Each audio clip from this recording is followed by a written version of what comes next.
तो नेपाल में आई जल प्रलय, आखिरकार इस प्रलय का सबसे बड़ा कारण क्या है?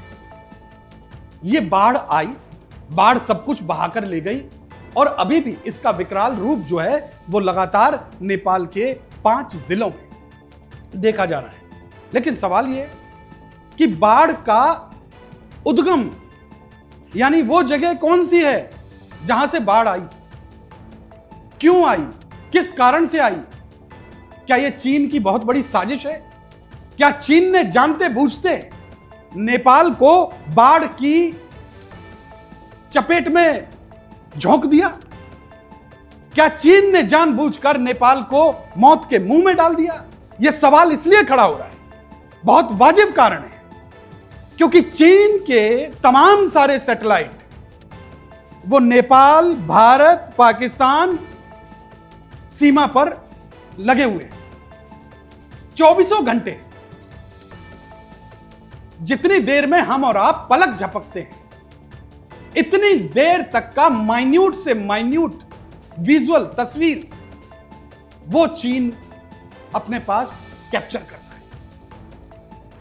तो चीन का जो तिब्बत है, जिस तिब्बत से ये भोटेकोशी नदी, मैंने आपको पिछले वीडियो में भी बताया था, तिब्बत थोड़ा ऊंचाई पर है और नेपाल थोड़ा निचाई पर पड़ता है।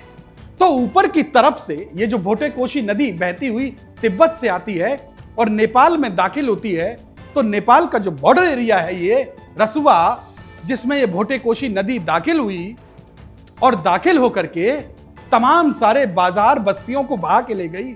बड़ा सवाल तो ये है कि भोटेकोशी जो कि तिब्बत से निकल के आ रही है, क्योंकि तमाम सारे वीडियो तिब्बत के वायरल हो रहे हैं, तो चीन को यह जानकारी कैसे नहीं मिली कि भैया बाढ़ आ गई? और अगर बाढ़ आ गई तो चीन ने इस बात की जानकारी क्यों नहीं नेपाल को समय रहते दी? अब यहां पर दो बातें हैं। एक बात, क्या यह जो जल प्रलय हुई है वो बाढ़ की वजह, मतलब कोई ग्लेशियर फटा है इसकी वजह से यह बाढ़ आई है? एक तो कारण यह हो सकता है क्योंकि तिब्बत का जो ऊपरी एरिया है वहां कई सारे छोटे बड़े ग्लेशियर हैं, और ये जो जलवायु परिवर्तन हो रहा है, जिस तरीके से ग्रीन हाउस इफेक्ट है, गर्मी बढ़ रही है, तो ग्लेशियर जो है वो लगातार पिघल रहे हैं, जिसकी वजह से छोटी छोटी नदियां बन रही हैं, ग्लेशियर तालाबों में कन्वर्ट हो रहे हैं, नदियों में कन्वर्ट हो रहे हैं। तो ग्लेशियर जब पिघलता है तो वो नदी का रूप ले लेता है, और जब उसका जलस्तर बहुत ज्यादा बड़ा हो जाता है तो वो अचानक फट करके नीचे की तरफ बह पड़ती है।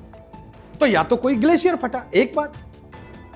तो अगर कोई ग्लेशियर लगातार पिघल रहा था और वो नदी का रूप ले रहा था, तब भी वो सैटेलाइट इमेजेस में आना चाहिए था। वो चीन ने क्यों नहीं पकड़ा? दूसरी बात कि ऊपर की तरफ चीन में जो नदियां हैं, क्या उसमें से कोई नदी फट पड़ी, कोई बांध टूट गया, इसकी वजह से ये हो गया? ये भी सवाल पैदा हो रहे हैं। लेकिन दोनों ही परिस्थितियों में जब पानी तिब्बत से नेपाल की तरफ आएगा तो ये चीन के जो तमाम सारे सैटेलाइट हैं उसमें कैप्चर होना चाहिए। चीन को यह जानकारी होनी चाहिए थी, और चीन को जब यह जानकारी थी तो वो समय रहते नेपाल से साझा कर सकती थी। लेकिन नेपाल के साथ अब तक की जो जानकारी निकल के सामने आई है, नेपाल से इस तरीके का कोई अलर्ट चीन की ओर से या तिब्बत की ओर से साझा नहीं हुआ। और उसके बाद हुआ क्या? वो जो भोटेकोशी नदी है वो रसुवा में आई, और रसुवा के अंदर आप सोचिए, स्याफ्रुबेसी, बेत्रावती, मेलुंग, सल्लेतार, शांति बाजार, पेरेबसी, खालती, बस्ती, सोले, त्रिशूली, बत्ता, 9 इलाके हैं जो नदी के किनारे तटीय इलाके हैं। पूरी की पूरी बस्तियां, बाजार, सब कुछ बहा के ले गया। नेपाल का एक और जिला है नुवाकोट। यह नुवाकोट भी जो है तिब्बत से इसकी सीमा लगती है। सोचिए, वो जो सीमा है उसको एक सड़क से कनेक्ट, ये दोनों तिब्बत और नुवाकोट जिला नेपाल का, ये एक सड़क से कनेक्ट होते हैं। 42 किलोमीटर की सड़क है, वो पूरी की पूरी बह गई। आप अगर 4 कदम का रास्ता तलाशना चाहें तो 4 कदम का रास्ता नहीं मिल रहा। सड़क कहां चली गई? सोचिए किस कदर जल प्रलय आया है। नेपाल के 5 जिले हैं जो सबसे ज्यादा प्रभावित हुए हैं। Number 1 Rasuwa, number 2 Nuwakot, number 3 Dhading, number 4 Gorkha, number 5 चितवन। तो बड़ा सवाल यह खड़ा हो रहा है कि क्या चाइना ने, यह कोई चाइना की साजिश है, उस साजिश के तहत यह सब कुछ हुआ है? चाइना ने क्यों अलर्ट जारी नहीं किया, क्यों नेपाल को सूचित नहीं किया? अगर यह सब कुछ होता तो शायद लोगों को समय रहते बता दिया जाता, इतनी बड़ी तबाही नहीं आती। ऐसे तमाम सारे वीडियो हैं, आप इस समय स्क्रीन पर देख भी रहे हैं। लोग भाग रहे हैं, पीछे बहता हुआ पानी आ रहा है और लोगों को अपनी जिंदगी बचाने का मौका भी नहीं मिला। ऊपर से सुनामी की तरह पानी गिरा और जिंदगी खत्म। आंकड़े नहीं बता सकते अभी हम, क्योंकि आंकड़े लगातार बढ़ रहे हैं। 1000 से ज्यादा का ये टोल जा सकता है।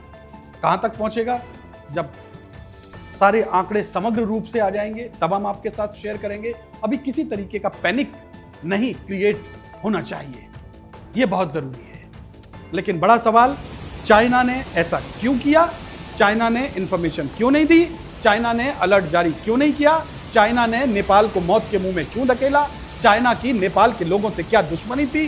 क्या चाइना कोई बड़ी साजिश रच रहा है? यह चाइना का बहुत बड़ा टेक्निकल फेल्योर है? क्या चाइना की सैटेलाइट कूड़ेदान बन चुकी है? क्या चाइना किसी भी तरीके से इतनी सी इंफॉर्मेशन भी कैप्चर करने लायक रहा नहीं क्या? ऐसा पूरी दुनिया में कोई छोटा सा देश भी नहीं कह सकता। तो कैसे भरोसा किया जाए? बड़ा सवाल। क्या नेपाल बड़ी साजिश का शिकार हुआ है?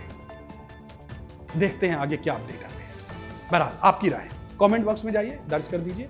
वीडियो पसंद आए लाइक कीजिए, शेयर कीजिए, चैनल को सब्सक्राइब कीजिए। बहुत बहुत शुक्रिया। जय हिंद, वंदे मातरम।